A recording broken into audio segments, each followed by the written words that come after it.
That flag means a lot to me, you know, not just the Ukrainian flag itself. Hey, Dobry ranek, Yulia. The flag means a lot to me because this is our neighborhood flag. There's been a couple of times because of cleaning and others it was pulled down, and I get kind of дуже багато емоцій.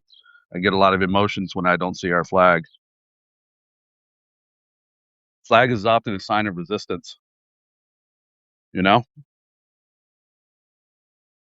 And this is our little corner, little spot when we come to have our coffee. You guys actually woke up Sean Penner to see if I was alive. I told you I was okay. But I did get interrupted. I got literally 5 calls on top of each other last night while I was trying to, trying to brief you. And one of them was about, by the way, that's all good. That's the right thing to do. You're supposed to find out, is someone okay? I tend to do that a little bit myself. But you have, you heard me say that Dovzhenko Center had been hit, and actually there's 2. There's a Dovzhenko Center where I often work with my friend Dima and a lot of the best musicians in the whole country that live here. We all work over there often, film. So that was very upsetting that might have been the case, but differently upsetting.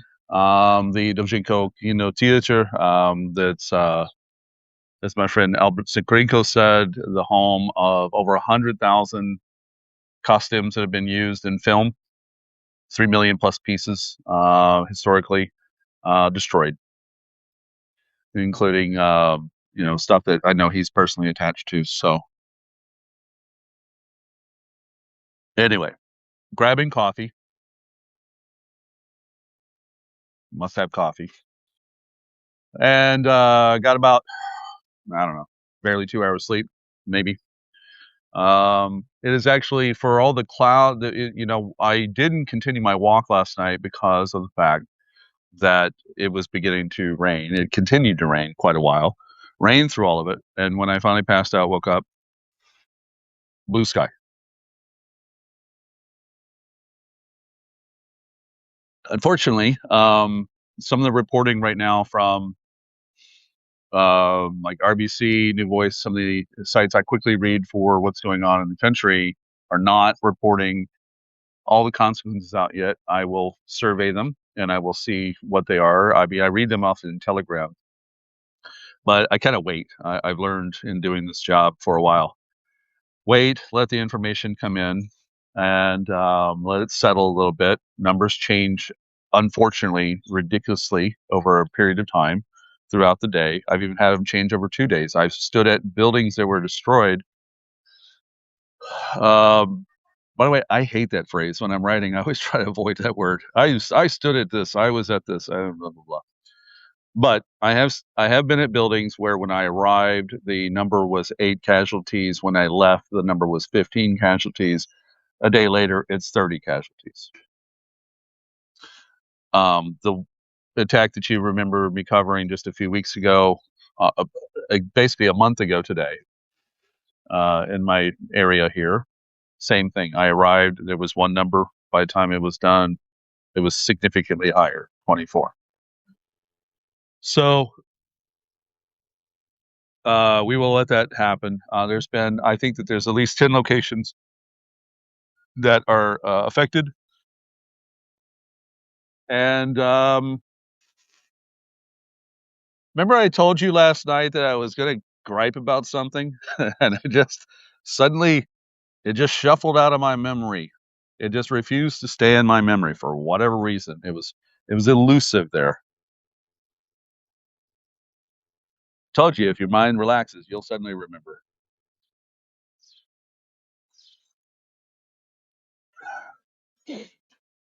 I love John Cleese.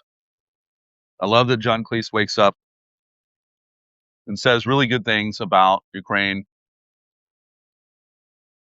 But John, stop talking shit about Muslims.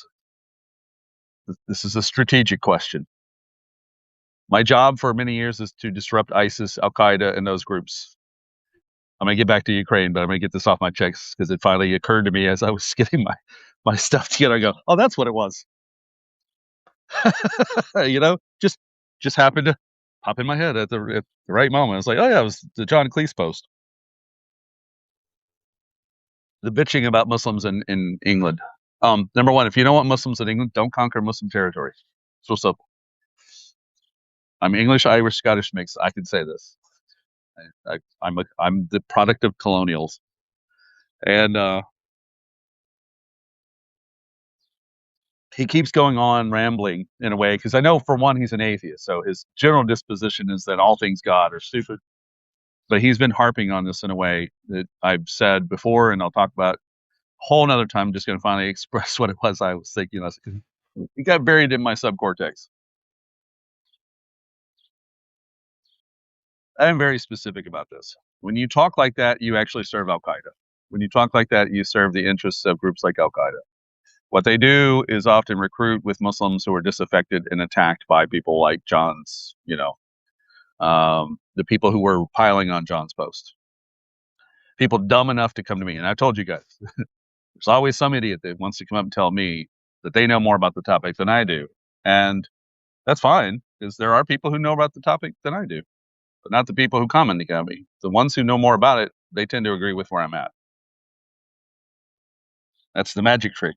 I'm lazy. Get on the right side of things first, and the rest is easy. Why work twice as hard? The total number of terrorists in the Islamic world never caps more than about maybe 120 to 140,000 members in all the groups. I've done the numbers many times. I've even inflated the numbers in order to kind of make the point. So if I find a group that allegedly has 35,000, round it up to 40. If it said 55,000, round it up to 60. Because you're talking about 1.6 to 2 billion people. And it becomes a sliver in a pie chart that's so small it looks like a line. If I do the same thing in the Christian world, it does not look so good. For instance, back to Ukraine.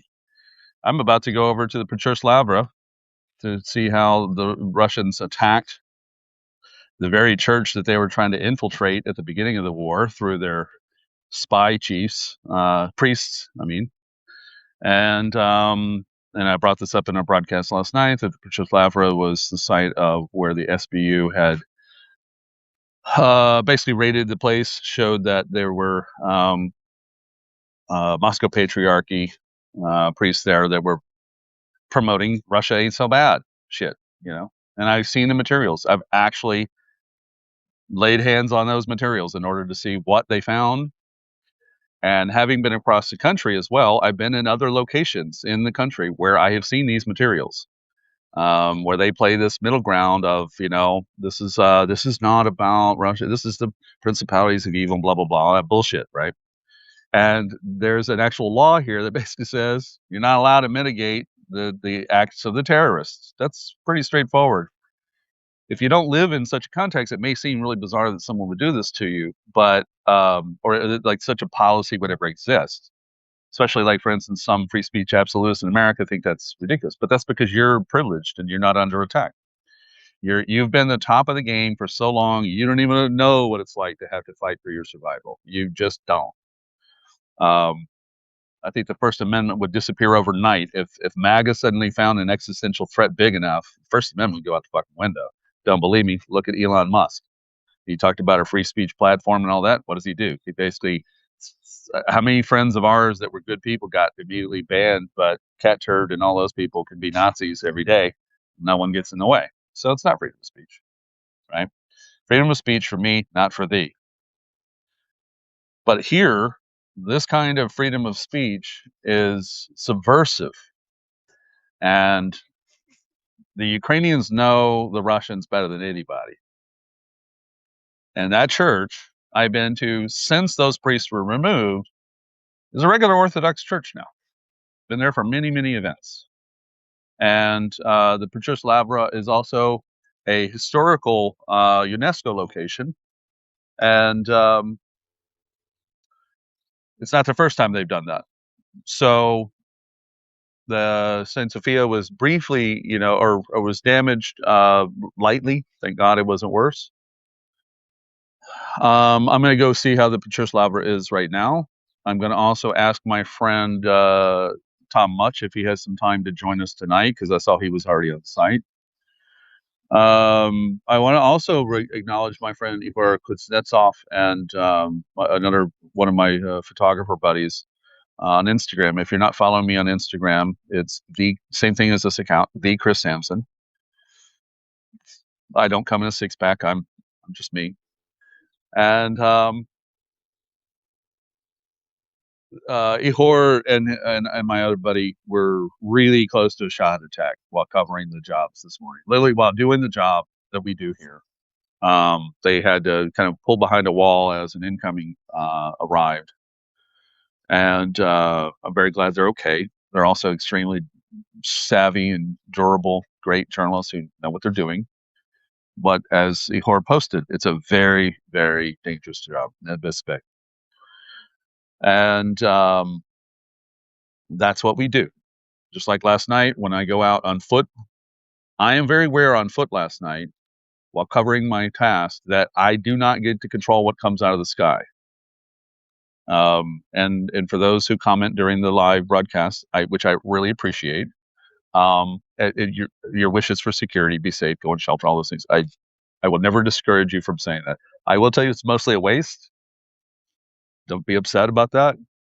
But it's what I signed up for. And I'm actually have been in positions a little bit more dangerous than that here. And yet don't even blink. That includes when I was down in Antonivka and the shells were popping over the top of our heads, essentially, kind of landing not too far from where we were as we were dropping off aid for a lot of elders. One of the ladies said, is he scared? And my friend Dima says, she wants to know if you're afraid of shells. No. I'm more concerned that I will accidentally upset one of the other ladies here that was like 80 years old, didn't want me to lift her box that we had just delivered for her. She was like that. So anyway, we have a bit of a far-right anti-immigrant problem here in the UK. So sad that John Cleese has added to it. I thought he was intelligent. He is intelligent, but there's a certain, one of the things that when we talk about cult mindsets, we say that the most intelligent people are the easiest ones to radicalize and to fool because they have a set of parameters. And I thought that would be counterintuitive when I first started hearing that, but the more I've actually, dug into it, they're right. Mentalists, for instance, I'll say the smartest people are the easiest people to play with. So that's something to pay attention to. But John is an atheist first, so all of the Abrahamic God's crimes are on his chopping block, always have been. And then now he's specifically getting into this Tommy Robinson conflation. And it bothers me because I really appreciate him as a great supporter of Ukraine. He's hilarious. And so, Dobry Ranek. What's up, babies? Hey, sweetheart. Hold on. We're going to. It's little babies. Dobry Ranek. You want to say hi? Come here, baby. It's your sweetie. Say Dobry? Yes, sweetie. Come here. Yes, sweetie. Check it all out. Say Dobry. Come on. Зрозуміло. Потургуйло. Піздець Російської Федерації, так.